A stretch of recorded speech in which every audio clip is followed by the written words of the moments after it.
Later today, I watch Emmeline finish her etiquette lessons. I can tell that the teacher is impressed with her progress. Emmeline is able to correctly name all the glasses and cutlery. She's not so slow a learner. I had come here earlier in the day to better teach Emmeline about proper standing etiquette. Turns out that my lesson was valuable. You have shown great improvement, Your Highness. I'm glad that you have been diligent with your studies. No doubt you'll be ready for the ball soon. Emmeline smiles, her cheeks turning pink. Thank you. I wouldn't have done it without the help of a friend. Emmeline did not burp there. I just want to let that know. Emmeline glances at me briefly and smiles gently. I really owe her a lot. That is wonderful. I'm so glad you have such a dedicated friend, Your Highness. Friend? Is that really what I am to her? Princesses do not have maids as friends. Ariel does not mingle with commoners, especially not with servants. Mother told me that before. Emmeline does not treat me as a maid, but she cannot possibly think of me as a friend. After the teacher gives Emmeline several books to study for their next lesson, she ends the lesson and excuses herself. Emmeline approaches me and grasps my hand. Thank you so much, Z. I wouldn't have passed without your help. All I did was repeat the things your teacher taught you. But you're different. I raise an eyebrow at her. Different? I tend to get nervous in my lessons. My teachers are strict and intimidating. I cave beneath the pressure. But with you, well, I feel more comfortable around you. It's probably because we're almost the same age and your lessons feel more casual. So thank you. I'm very grateful to you. She looks down at the ground shyly. Hope it's alright that we're friends. I furrow my eyebrows at her. Why would you even want to be friends with a maid? You're supposed to be making friends with the nobles, not the servants. Emmeline frowns and I can feel her deflate. She walks towards the windows and sighs. I tried. They may not say anything, but I can feel them slightly judging me. I wasn't born a princess, and I feel that they judge everything that I do. They think that I smile too much, that I'm not regal enough. They feel that I'm too clumsy or too cheerful. While Emmeline definitely does not act like a noble, I cannot say I blame the nobles for being skeptical of her. Being with them suffocate me. I do my best to act like a princess, but the way they all look at me, it's as if they're waiting for me to make a mistake. Then they all have an excuse to jeer at me. Every girl dreams of becoming a princess, and yet this is not my dream. I really just miss being a normal girl. I miss my freedom. I look at her thoughtful. I think I can understand what Emmeline is feeling. Just like me, she was thrown into a world she was not ready to be a part of. Right now, we have no choice but to fit in.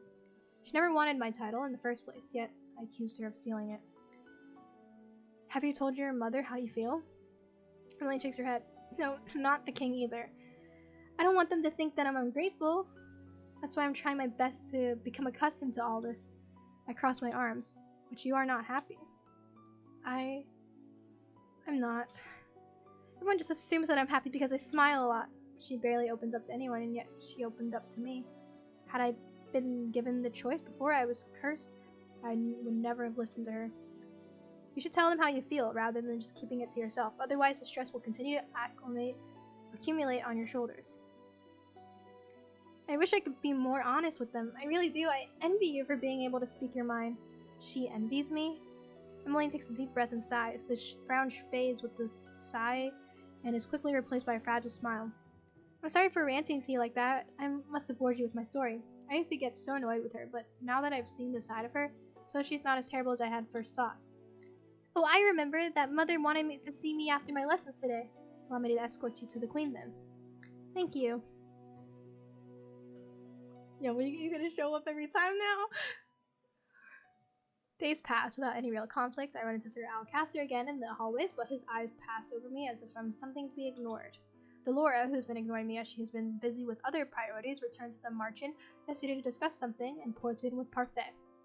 It's not as if she has been any help since she came here. She mostly stays in my room while I run around doing errands for Emmeline and taking on her other chores as they are handed, saying, "Hey, don't count her out. She convinced our boy Rod to be nice to us. Well, to accept that he's supposed to be helping us."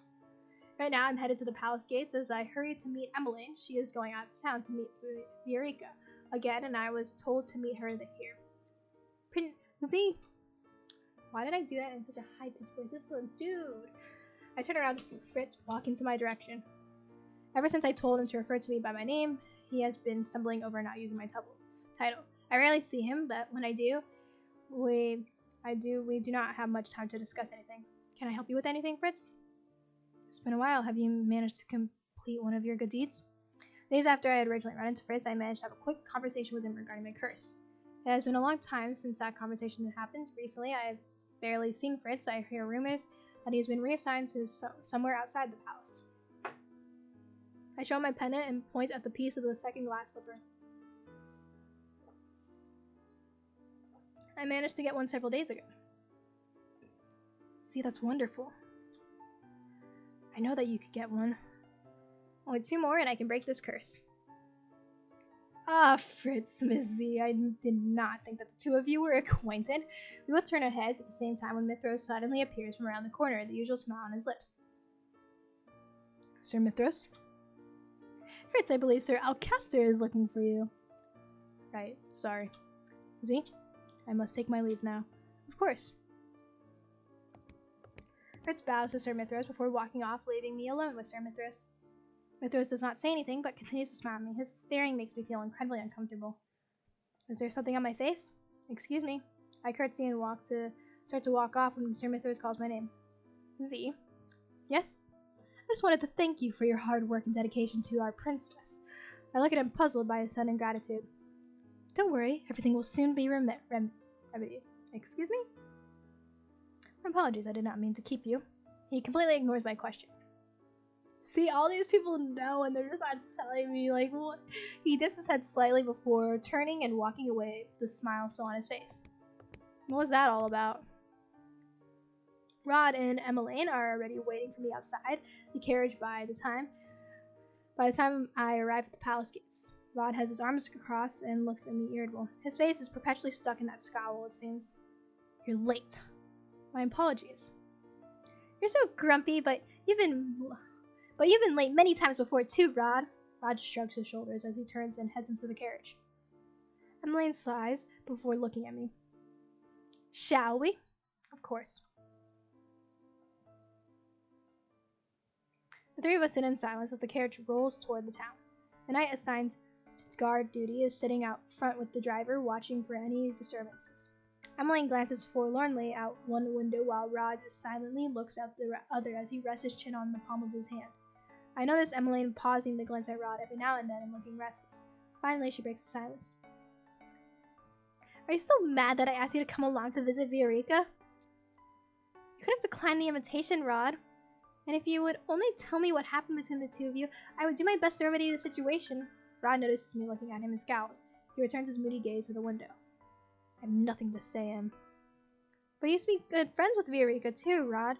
But then, ever since you were... Emmeline stops herself, but I know that she is referring to his curse. After that day, you kept your distance from her. Then, when you found out about the wedding, you became even colder toward her. Even Viorica is worried about you, Rod. She worries that she might have offended you somehow. Emmeline. There's a hint of warning in his tone. Is it possible that Viorica is related to Rod's curse, considering the timing? Well, maybe it's like in The Little Mermaid, where like she had to get Prince Eric to kiss her to get her voice back. But then in this, it's like even the Cinderella story is kind of twisted, so maybe it's not the same thing. Emmeline opens her mouth again to say something, but then suddenly stops and returns to the window, expression mirroring Rod's own gloom. We are all silent until we arrive at the toy shop. Emmeline, good to see you again, and you too. Z, was it? I nod in acknowledgement. Viorica nods politely at the knight who stands guard at the shop door. It's just the 2 of you today? Emmeline and I both turn around, and only to see that Rod has indeed vanished. Emmeline frowns, looking both bewildered and disappointed. He was right behind us. I'll go look for him. Thank you, Z. As expected, Rod is leaning against the wall of an alley, just outside the toy shop.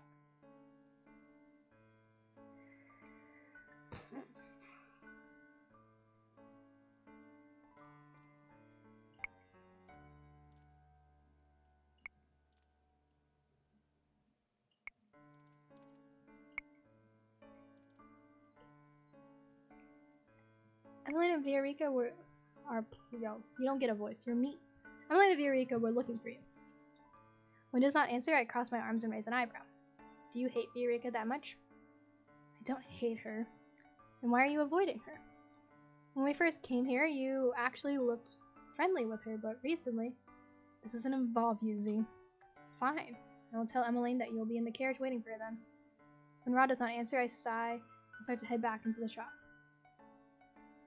Waltz, let's go! That was the dude I wanted to end up with, but couldn't because you're locked. Princess Z! Rod and I turn at the sound of a familiar voice. Waltz pauses in front of us with a bright smile. It's nice to see you again, Princess. Waltz, what are you doing here?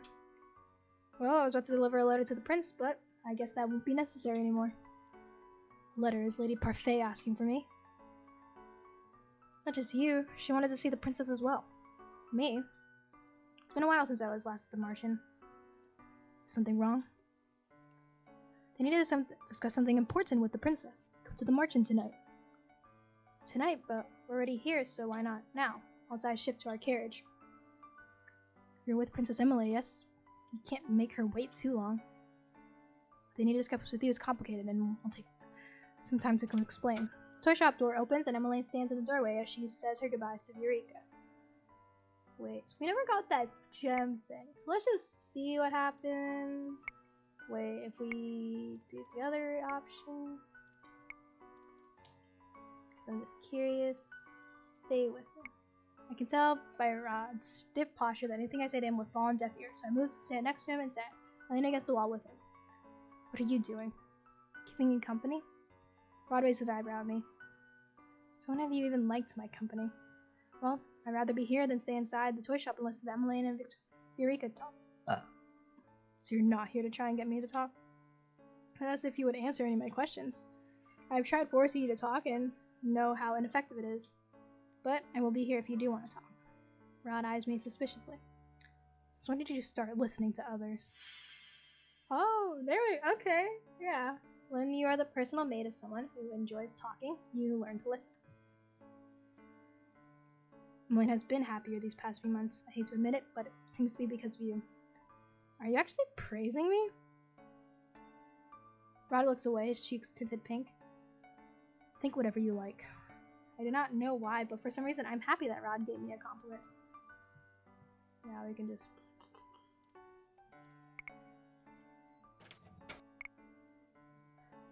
enjoy.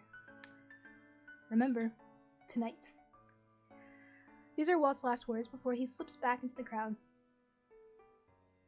Emmeline's visits with Eureka was briefer than I thought it would be. Now all of us are headed back to the palace. Rod has not uttered a word on our way back. I can tell that this is making Emmeline agitated as she continues to keep glancing at Rod expectantly. If you have anything to say, say it. Emmeline stares at me. You obviously want to say something to Prince Rod. The only way to get your answer is to ask him directly. Rod does not turn around. It is as if he does not hear me. Emmeline clasps her hands and sighs. Well, I glance at Rod, and who still persistently stares out the window. His eyes focus on nothing. He is pretending not to hear us. How immature. Rod, Eureka was sad that you weren't there today. She was certain that you stayed outside to avoid seeing her. What is going on with you? I'm not in the mood to answer your questions, Em.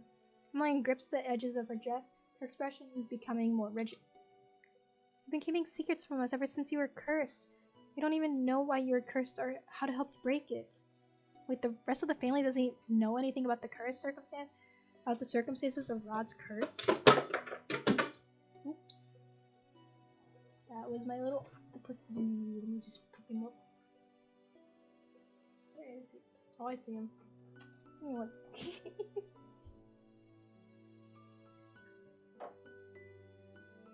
Yeah, this little dude fell. Let's just put him back up here. Wait, the rest of the family doesn't know anything about the circumstances of Rod's curse? I had thought he told them everything, but all they know is that he is cursed. We're family. We're supposed to help each other through problems. Emmeline's hands are shaking as she gazes at her brother. Their carriage stops, and as soon as the servant opens the door, Emmeline quickly steps out and rushes back toward the palace. Rod watches her go quietly, though his eyebrows are furrowed, and he looks guilty. I silently shake my head at him before running after Emmeline.